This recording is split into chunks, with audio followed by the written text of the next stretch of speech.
fun with that. No, I mean, when 2 or 3 people ask you in a week on the street if Leanne McAdoo's your girlfriend, it's time to go, hey, that is my girlfriend. We don't hire talented, beautiful female reporters here like it's a grazing section for me. Listen, I'm not Bill O'Reilly, ladies and gentlemen. I'm not. So, even though he randomly accused me of bizarre stuff with no proof, and then he's the one that runs around having to settle all these different lawsuits and things, but I don't want to digress into Bill O'Reilly, and I apologize. I normally get goofy in the 3rd or 4th hour. That's why I stopped doing the 4th hour. But I got a lot of serious news to cover, and I apologize to the callers. I'm not going to do this anymore. It's wrong. It's bad. I will not do this anymore this week. I'm skipping this network break. Go to Mark, go to Steven, go to Chris, go to Sean, and go to another Mark and another Mark. Now, before I do that, just briefly, I tend to get more goofy and have more fun on air when I'm really concerned and really upset about what's happening. And I got home about 6 o'clock last night, and my children were already home from camp and stuff. Not one of Hillary's fun camps, but an exercise camp. Which those are camps for men she was talking about. See, this is all so surreal. You just send men to fun camps. I'm sorry. And she really did that, too. I like to say that. It sounds like a lie, but she really did that. She really wants national compulsory service, too, and get out of high school from government for 3 years. I'm sorry. Become a social justice warrior like Trigglypuff. By the way, Paul says he's launching the ultimate Trigglypuff today that will be even greater than Trigglypuff. Has that happened yet? Anyways, I actually started crying last night. And let me explain something. I barely cried when grandfathers and grandmothers died. When I was younger, it hurt me and really felt bad. I would be nostalgic and maybe get tears in my eyes driving down the road a month later thinking about it. Or, go out in the old shed and see Grandpa's fishing rod and tackle box. And then one time I was back behind my grandmother's even before she died. Grandfather had been dead a few years. He had this beautiful tackle box, all these fancy lures, a lot of them he made himself. Somehow they just got out of some shed, knocked out in the woods, dumped over. I remember picking those up, bringing them into my grandmother. She started crying. She saw them. I never really seen her cry over my grandfather. It was the fact that I brought it in years later. We sat there and cried over those fishing lures. And she said, just take those away or give them to your Uncle Joe. I can't look at those fishing lures. What I'm saying is, I guess as you get older, you get more sentimental. Or you either get sweeter as you get older, or you get mean. And I was used to be pretty mean. So I've gotten sweeter as I get older, more sentimental. I was sitting there looking how innocent my kids were over dinner. And I was thinking about the New World Order and all the things they're setting up, and it's just, it's for sure that they've got to be stopped. And I really started crying. Not like sobbing, just tears were pouring out of my eyes because I'm grieving because I've studied history and I've also been heavily involved in covering things for 20 plus years. And I can tell you, I wish I wasn't right. I wish we weren't right. I wish we weren't in so much deep trouble. But it is very heartening to see Donald Trump standing up and telling the truth. And believe me, whether he knows it or not, I think he does know it. I think I know he knows it. What he's doing is irrevocable. It's good. And so it can't be reversed. Even if he flip-flops later or does something wrong, none of us are perfect. What he's doing now is real and is devastating the enemy. And no one should just sit by and go, oh, whatever, he's a politician. I'm not going to believe him. I'm not going to get fooled again. Normally the Who song is true. But with what's happening with Trump, this epic moment in history, this is what history always shows. At the epic key junctures, you see fantastic things happen on the side of good and evil. And we're going to see some spectacular stuff out of evil, too, and some of its superpowers. I mean, this is going to be quite a battle, folks. This is the battle for the future of humanity. It started now. We're in it now.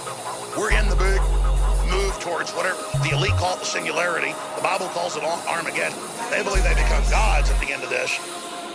Well, those of us that understand that what's really going on, we know this. We're not living in boring times. The statistics show people are more bored than ever all over the world. I don't know what planet you're living on, baby.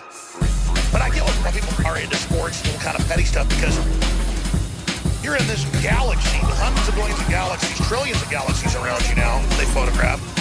You're hurtling through space, you're bored, you don't know where you came from, who you are, the mysteries of the world. There's all these religions telling you stuff, and it's just like, well, where do I go when I die? What is this? What's happening?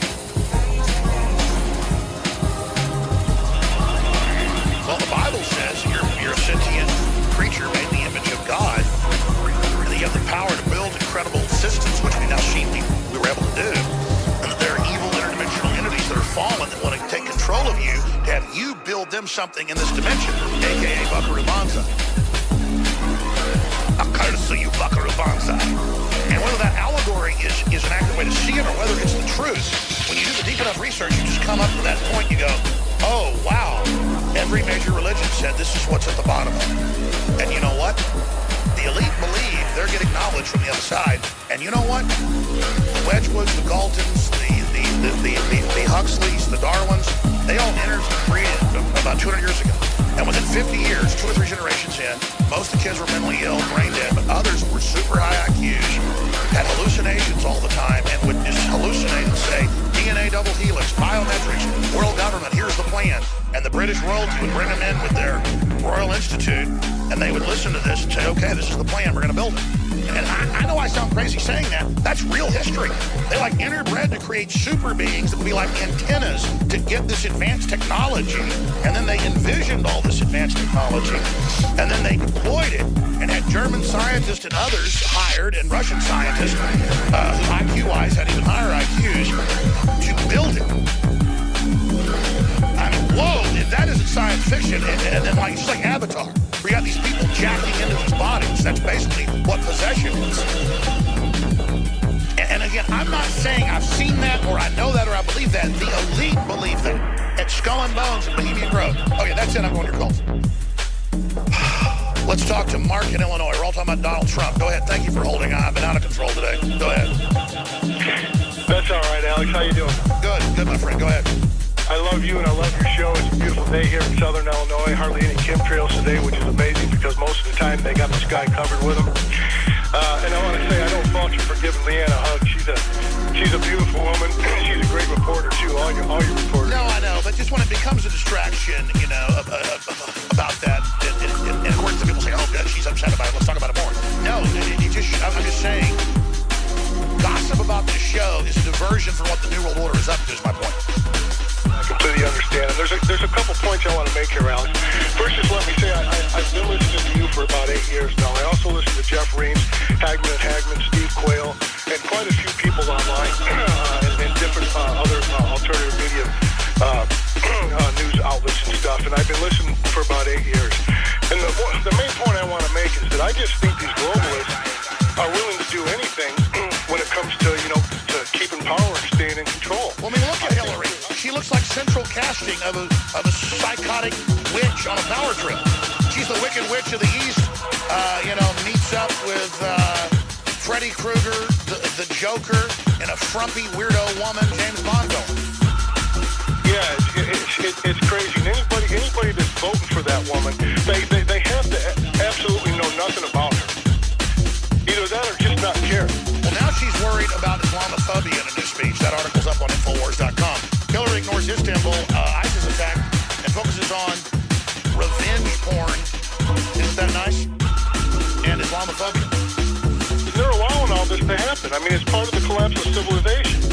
And they write white papers admitting it, absolutely. But you could just be a delusional trendy and imagine she's your friend and imagine you're successful, like black Americans for Obama and their unemployment doubled. You could just be delusional. How about that? How about we just imagine that the moon's made of cheese together and be in make-believe land? But see, there's a real world and then there's make-believe land. The problem is the real world is so much more fantastical, beautiful, scary, exhilarating, evil, dark, fantastical, that the average person just can't understand it. Just like I sit there and make jokes about, her being succubus and all the rest of it, and people can't get it. But then literary folks go, well, this is genius poetry. I'm not saying I'm always like that, but these people just don't know what they're getting or what they're hearing. It's pearls before swine, my friend. But Mark, you are no swine. And I love you. I appreciate your call. Steve, Chris, Sean, Mark, and others. I'm going to try to take more of your calls now. Try to shut up a little bit. And there's all this other election news and so much more coming up.